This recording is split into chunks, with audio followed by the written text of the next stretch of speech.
Jess Gibson can light up a room with just a quick smile wherever he goes. Jess, he's a character.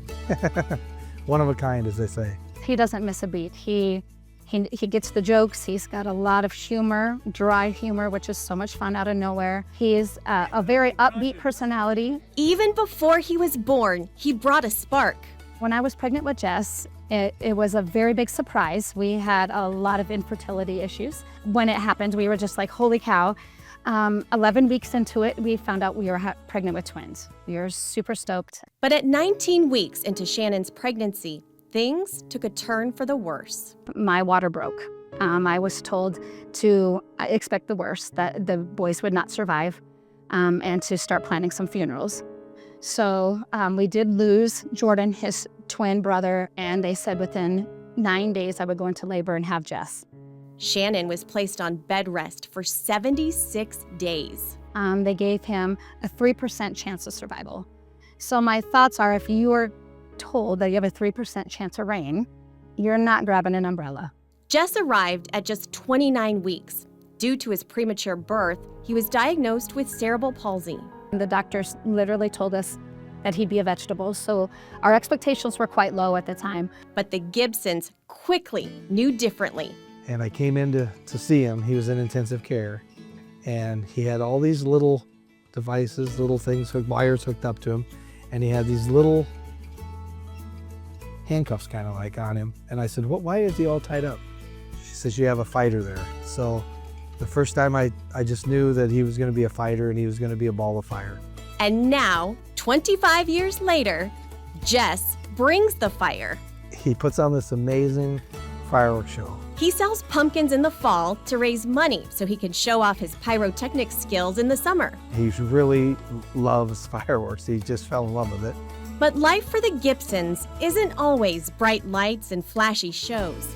At times, things are tough. And I would do anything, for him to be able to play one hole without his wheelchair. So when people are talking about different things at the golf course, I kind of see things a little differently. They navigate life with more obstacles than most. But every day it's a struggle for Jess. He requires 24/7 care, which falls on the Gibsons. Shannon is a teacher, Brian is the golf course superintendent. They have 2 older daughters and 3 younger children. Some days it's just heavy and it's hard. There's days that my husband and I just don't have time for each other, just because we really do put all of our time into the care. From eating and drinking to lifting and socializing, Jess needs help. Even during the night, they have to wake up every few hours to reposition him. There are days where we get pretty exhausted and overwhelmed. There are times where we're just tired. And that's when they turn to Camp High Hopes for help. Jess spends a week every summer at camp. And to know that we have that week, that he's well taken care of, and we can kind of take a break. And if we want to sleep in till 8 o'clock, we can, because I can actually fall asleep and close both eyes and ears. I don't have to be listening for someone who may need us in the night. It helps in all directions. It's not just helps him, but it helps us. It's amazing. It's definitely a godsend. When Jess is at camp, the Gibsons get a break, and he gets to have fun.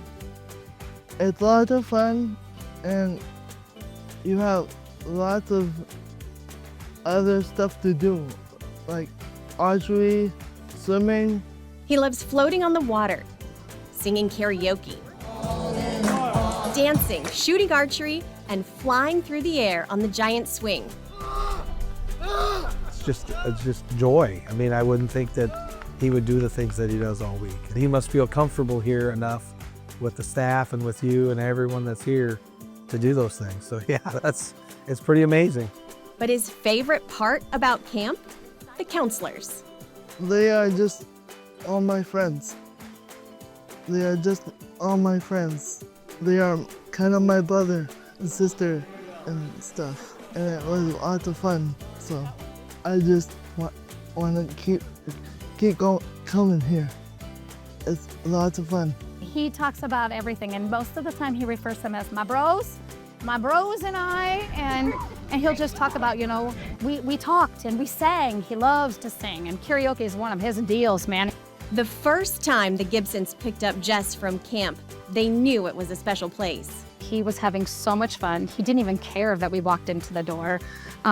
He was up front, he was singing, he was hanging out with his counselors, and it gets me so emotional because there's just so much joy for a mom watching your son that has so many limitations just be ecstatic and loving world and loving life, you know. It was pretty cool. And Jess's sparkling personality really shines at camp. Again, he gets to feel like he's not excluded, he's included. It's amazing. You know, inclusion is awesome in the high school and it's great, but when school is out, they move on and Jess doesn't. And so these are the times where he's always included and will never be left behind. And I do really love that. And it's comforting to know that Jess can come to camp for as long as he wants to. When we hit age 21, so many services were dropped, not only socially and educationally, but our medical services. Like, there's just so many things that as adults, as parents, they tell us, you're on your own. Like, go research, go find who you need. And it's very, it's hard. So to know that he gets to come to camp and it doesn't matter how old he is, it's amazing. Even these die-hard Nebraska fans admit there's something special in this part of Iowa. It's a little piece of heaven right here in Sioux City. So yeah, it's a neat place, and it'll always have a place in my heart because it's very special and near to dear to Jess. It's just lots of fun. I want to come back. And with your support, Jess will always have a place to shine and light up Camp High hopes today, tomorrow, and always.